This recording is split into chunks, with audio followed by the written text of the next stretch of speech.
सियासी डस्टबिन में पड़ी स्मृति ईरानी अचानक से सक्रिय हो उठी हैं। जाहिर है, स्मृति ईरानी को बीजेपी ने राष्ट्रीय महामंत्री बनाया है, तो गोदी मीडिया भी स्मृति ईरानी को प्रमोट करेगा। फिर ईरानी का इठलाना, चहकना, गुस्साना पर्दे पर भी नजर आएगा।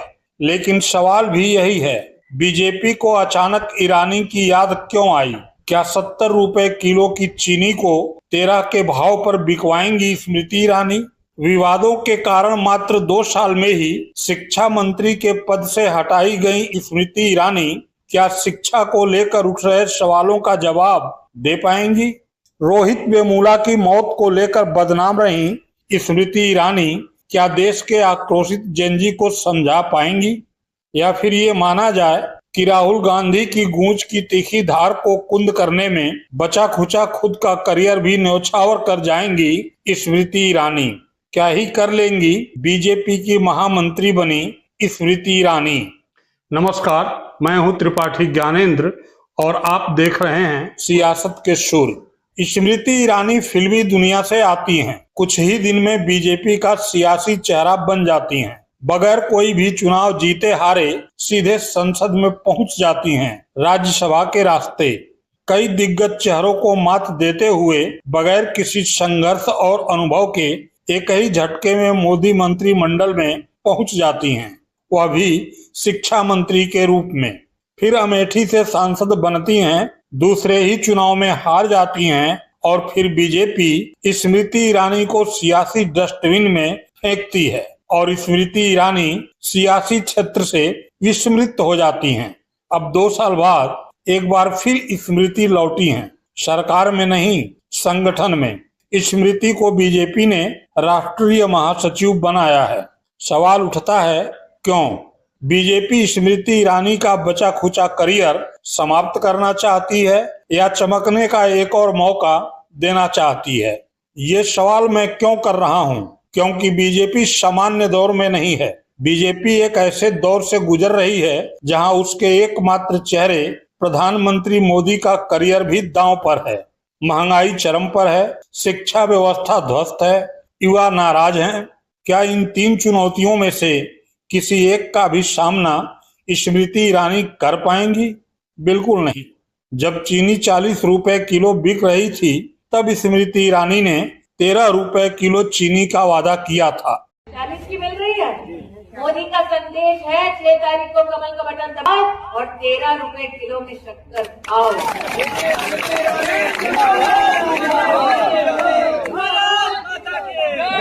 और मोदी ने जो कहा वो किया। अब चीनी 70 रुपए किलो है, कौन विश्वास करेगा स्मृति ईरानी की बात पर? शिक्षा व्यवस्था को लेकर पूरे देश में हाहाकार मचा है। एक शिक्षा मंत्री का इस्तीफा हो चुका है, खुद मोदी और कई मुख्यमंत्रियों की कुर्सी दांव पर लगी है। क्या स्मृति ईरानी शिक्षा के मुद्दे पर सरकार का बचाव कर सकती हैं? संभावना ही नहीं है, क्योंकि एक शिक्षा मंत्री के रूप में स्मृति ईरानी का करियर सबसे अधिक चौपट रहा है। स्मृति ईरानी मई 2014 में मोदी सरकार में शिक्षा मंत्री बनी और 2 साल में ही जुलाई 2016 में उन्हें शिक्षा मंत्रालय से हटा दिया गया। करीब 2 साल के कार्यकाल में कई विवाद सुर्खियों में रहे। सबसे पहले उनकी शैक्षणिक योग्यता पर सवाल उठा। 2004 के चुनावी हलफनामे में उनकी योग्यता दिल्ली विश्वविद्यालय से 1996 की बीए बताई गई, जबकि 2014 के हलफनामे में बीकॉम पार्ट फर्स्ट का उल्लेख था। इस अंतर को लेकर शिकायत हुई, फर्जी डिग्री रखने का आरोप लगा। जनवरी 2016 में हैदराबाद विश्वविद्यालय के शोधार्थी रोहित वेमुला की मौत के बाद ईरानी के शिक्षा मंत्रालय की भूमिका और खुद स्मृति ईरानी के बयान सवालों के घेरे में रहे। फरवरी 2016 में जेएनयू में कथित राष्ट्र विरोधी नारेबाजी के मामले पर स्मृति ईरानी ने संसद में जो बयान दिया वह विवाद का कारण बना।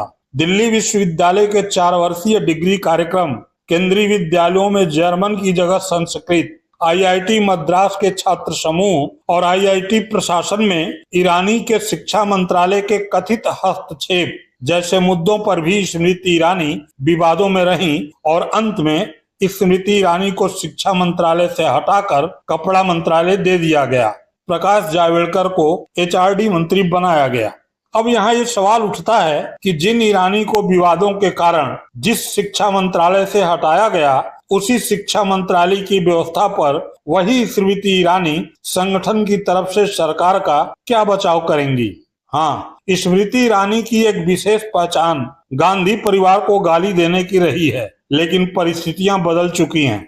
आज राहुल गांधी की गूंज के साथ लाखों जेनजी युवा खड़े हैं। कुछ भी कह के निकल पाना आसान नहीं है। फिर ये सवाल बनता है कि स्मृति ईरानी करेंगी तो करेंगी क्या। इस सवाल का उत्तर जानने के लिए पहले स्मृति ईरानी का ये ताजा वाला वीडियो देख लीजिए, फिर आगे की बात करते हैं। क्योंकि कांग्रेस पार्टी के एक अहम नेता ने महिलाओं और महिलाओं के नेतृत्व के समर्थन की बात की है, मैं उनसे कहना चाहती हूँ विनम्रता पूर्वक, कृपया प्रधानमंत्री जी की इस मुहिम को कि देश की महिलाओं को संसद में नेतृत्व करने के लिए 33% आरक्षण का बिल त्वरित रूप से लागू हो, इस प्रयास में प्रधानमंत्री जी का सहयोग करें। मैं ये भी जानती हूं कि कल कांग्रेस के उस नेता के मंच पर हिंदू धर्म को लेकर बातें हुई। हमारी धार्मिक सोच में ही न सिर्फ हम ये कहते हैं कि यत्र नार्यस्तु पूज्यन्ते रमन्ते तत्र देवता, लेकिन साथ ही हमारे धर्म में हम माँ भगवती, माँ लक्ष्मी, माँ सरस्वती की आराधना करते हैं। इसीलिए चूंकि उन्होंने धर्म का आह्वान किया है, मैं उस अहम नेता को एक और निवेदन करती हूँ। वंदे मातरम में भी जिन पंक्तियों को कांग्रेस मुख्यालय में रोका गया, उन पंक्तियों में माँ दुर्गा का उल्लेख है।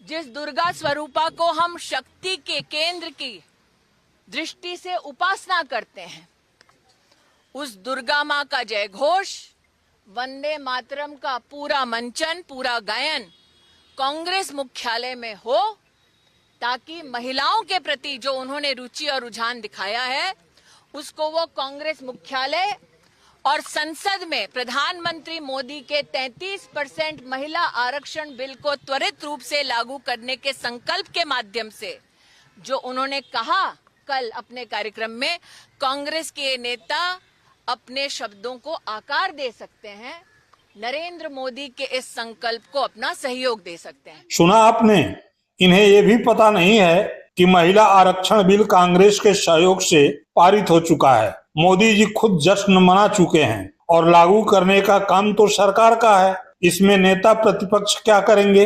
ये यही करेंगी। बात होगी महंगाई की, शिक्षा की, जेनजी की और युवा की, और ये बोलेंगी वंदे मातरम गाइए 3 मिनट से अधिक वाला।